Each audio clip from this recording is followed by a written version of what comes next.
अनुकंपा समिति का बैठक होता है डीओ डीएससी और जिसमें डीसी सचिव होते हैं, उसमें उसको पारित करना है। इसलिए सर वही बोले थे, हम उसमें रिकमेंडेशन अपने यहाँ से कर देंगे।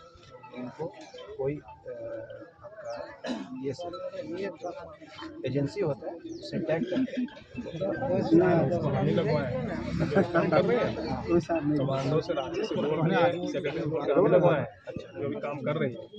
लेकिन ये चीज़ ऐसा नहीं है, आप वो तो उनके आधार पर काम कर रही है, पेमेंट वहाँ से मिल रहा है और अभी भी काम करे, हटाने नहीं जा रहा है, काम तो करेगी जब तक चाहेगी तब तक आगे काम कर सकती है।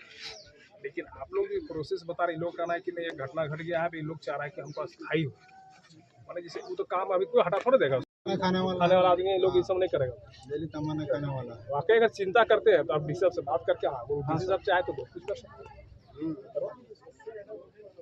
ऐसे नंबर करवाते हैं सर, करवाएंगे।